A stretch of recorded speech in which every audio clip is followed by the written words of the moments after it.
Grand Rising Collective. I'm going to sit there and send a message and give a message in a little bit. I will be bringing on a message. This is communicating with your ancestors.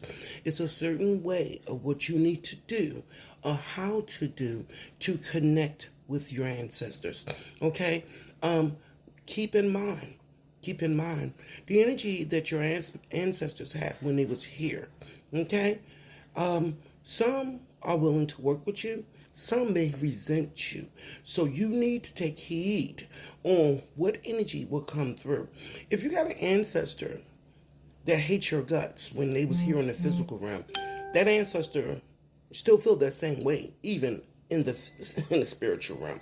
So you need to know what names to call and how to have connections, and what to do is certain things you need to do to sit there and invite that energy in.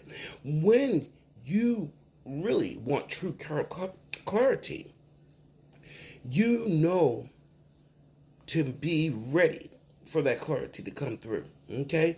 So a lot of times you got to think, who really loved me? Who really there? So when you call on the energy of your ancestor, make sure you call on the ones that love you infinity when they was here in the physical realm. Now, a lot of times we have ancestors that follow us that even over years ago. Like I have some ancestors that, in my prayer, known and unknown, that's beneficial to me to come and give me guidance. Some of my ancestors is ones that I have never met over 400 years ago. Okay? And then also pay attention to your dreams, because a lot of times when you dream and you see people that love you and call you by your name and you don't recognize their face, but you can feel the energy of love, that's an ancestor. You take heed. I'm only available at piscegoodness@gmail.com. Y'all have a blessed day. Namaste. How to speak to your ancestors. But no, not all who answer. Remember love. Calling on your ancestors isn't just about candles and names. It's about opening bloodlines, waking memory, stirring the roots that stretch beyond your life, your voice, your skin. And when you call, not every spirit that answers will be the one you hoped for.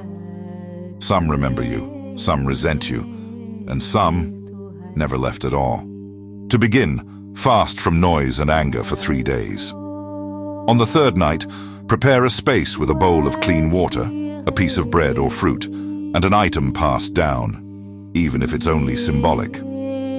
Light a candle, preferably white or ancestral gold. Whisper, I call not to disturb, but to listen. Blood of my blood, shadow of my shadow, if you remember me, speak. Gaze into the water. Wait. The response may come as a scent, a temperature change, or a flicker in your vision. Words may arrive in dreams. Names may echo in your mind out of nowhere. Be respectful, do not demand. Thank them. Leave the offering untouched overnight. If the water is cloudy by morning or the candle burns unevenly, something passed through. But be warned, not all ancestors were kind in life. Some bring wisdom, some bring unfinished business. For deeper rituals of bloodline communion, spirit work, and ancestral binding, the Grimoire of Withered Echoes contains rites preserved by those who spoke with the dead, and sometimes brought them closer.